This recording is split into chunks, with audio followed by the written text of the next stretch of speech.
Howdy, everybody. Welcome to Liberty Call. Today is, what day is this? Wednesday, March 26, 2025. Hope you're having a fantastical day out there in the interwebs. It's a gorgeous day here in Colorado. I think the temperature is probably up to close to 70 degrees. It is amazing. Anyways, hope you're having a fantastical day out there. And markets are on edge of a White House tariff announcement. Tech stocks are briefly taking a dive, and GameStop's back in the spotlight, this time with Bitcoin. Meanwhile, Dollar Tree makes a billion-dollar move, and durable goods data surprises to the upside. So before we break all the news down, I need some help from you. If you give me some thumbs up, a like, share, subscribe, and follow, and press that notification bell. All right, well, let's hop into the markets. Here we go. Dow Jones was down 0.31%, 132 points, closed at 42,454. S&P 500 down 1.15%, 66 points, closed at 5710. NASDAQ down 2.04%, 372 points, closed at 17,899. The VIX was up 7.06% today. It's at 1836. Canada down 0.7, Brazil up 0.42, and Mexico down 0.81. In Europe, Germany down 1.14%, the UK up 0.3%, France down 0.96%, Netherlands down 0.42%, Spain down 0.39%, Italy down 0.83%, Switzerland down 0.57%, and Portugal up 0.8%. Russian exchange is red again today. MOEX down 0.55%, RTSI down 0.57%. And the overnight markets, the Nikkei Japan was up 0.65, Australia up 0.71, New Zealand up 0.42. In China, the Shanghai was flat, down 0.04. Shenzhen Component also flat, down 0.05. China A50 down 0.44. DJ Shanghai down 0.19. Hang Seng up 0.6. Taiwan weighted up 0.75%. Right, good stuff. Let's jump to the market recap. S&P 500 slips as tech retreats on tariff concerns. One day the tariffs are not a big deal. The next day they are a big deal. Then tomorrow they won't. So back and forth, back and forth. No, people can't make up their mind. All right. The S&P 500 closed lower Wednesday, dragged down by big tech amid rising investor anxiety over potential new tariffs and weakening economic indicators. Pay attention to consumer spending, folks. That's probably going to be the first shoe to drop. It already did start to flatten out as of the most recent report. NVIDIA and Tesla led the tech pullback. NVIDIA was hit by reports that China's new energy efficiency rules could restrict Chinese firms from purchasing its top-performing chips. Tesla, meanwhile, fell after a 5-day winning streak as enthusiasm from Elon Musk's recent company-wide pep talk faded. President Trump may announce new auto import tariffs as early as this week, with his April 2nd deadline for reciprocal tariff measures approaching. Markets are nervous. While some reports suggest the tariffs could be narrower than feared, targeting about 15 countries, Trump warned against, quote, too many exceptions, end quote, signaling a still aggressive stance. New data showed U.S. capital goods orders fell 0.3% in February, indicating business spending is slowing, potentially due to trade uncertainty. This follows an upper revision of January's 0.9% increase.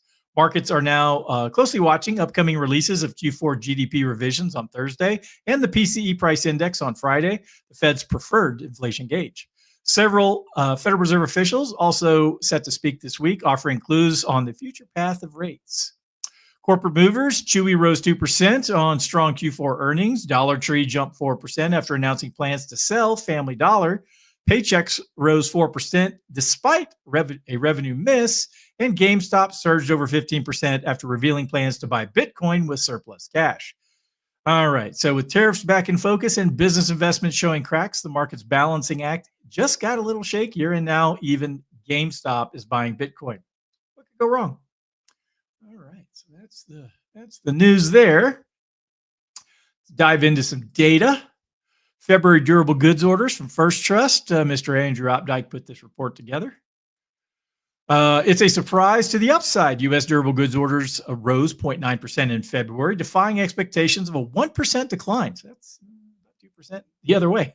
This follows a strong 3.3% jump in January, with previous months also seeing slight upward revisions. Leading the charge was the transportation sector, with auto orders soaring 4%, the biggest monthly gain in nearly 3 years. Defense aircraft orders climbed 9.3%, while commercial aircraft orders fell 5%.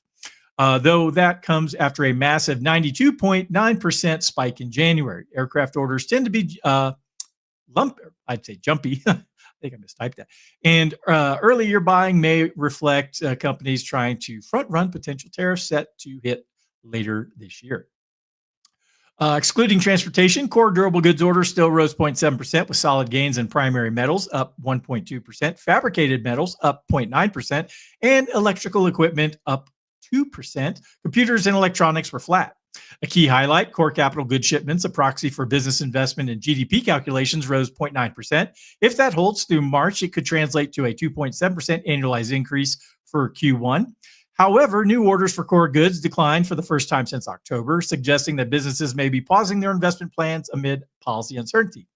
With Trump back in Washington pledging to slash taxes, cut regulations, and shrink government, businesses are watching closely. The uncertainty surrounding the new tariffs, spending cuts, and fiscal reform is expected to keep economic data volatile in the coming months. Meanwhile, the M2 money supply grew 0.4% in February, partly due to the Treasury drawing down its general account, injecting liquidity back into the system. While this may support short-term economic activity, the Fed and Treasury must tread carefully to avoid reigniting inflation. Bottom line, momentum in business investment is there, but it is bumping against political unpredictability, and that's a tough road to navigate. All right. Got one more here for us today, folks. Comes from Zero Hedge. Spot the odd regional Fed GDP forecast out. This was written by Michael Leibowitz of realinvestmentadvice.com. As of late March 2025, investors are jittery, and for good reason. The Atlanta Fed's GDP Now model is flashing a red alert with a negative 1.8% forecast for Q1 GDP, suggesting a possible imminent recession. Dun, dun, dun. But don't just panic just yet. The New York and St. Louis Fed Nowcast models both project continued growth at 2.72 and 2.25 respectively. So who's right? The shorter answer is maybe none of them, maybe all of them. This divergence boils down to how these models work. GDP Now mimics the Bureau of Economic Analysis method directly, relying solely on actual reported data from GDP subcomponents. It's highly volatile early in a quarter because it lacks complete data. GDP Now recently dropped a 2.5 to negative 1.8% based solely on a weak trade balance. But as more data rolls in, its accuracy tends to improve. In contrast, Nowcast models, St. Louis and New York Feds, use broader economic indicators, including data not used in official GDP calculations, and apply complex statistical techniques to spot economic trends. These forecasts are more stable mid-quarter, but historically, their final readings have been much less accurate than GDP Now. Historical data shows that both models underestimate GDP more often than not, and large revisions to GDP are after the fact are more common. Bottom line, neither model is perfect, and each has strengths and weaknesses. GDP Now gives sharper real-time signals and can overreact. Nowcast is smoother, but can miss turning points. A balanced view that monitors both models gives a clearer picture. So while recession fears may feel urgent, the data doesn't yet support panic. If the Nowcast begins to converge downward with GDP Now, then we might have a reason to worry. Until then, stay informed, but don't jump off the bridge just yet. All right. So which way do we go? Are things going to be good? Or are things going to be bad?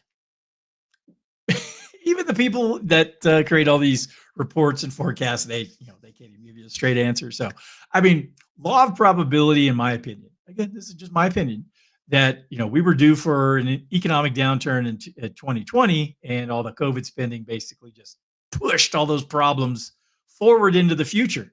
How far it was going to go? I don't know if anyone really had an idea. It could have been 2 years, 5 years. So we'll see. Things are starting to slow down. Consumer spending is finally flattened, and we'll see if when the next report comes out in a couple of days, what the numbers for February look like. But if that trend continues, spending slows, then jobs number, the unemployment numbers start to creep up because as revenues go down, can't keep as many people employed. So, that's going to be the juggling act that we'll have to look at. So, being a little extra careful right now is probably not a bad idea.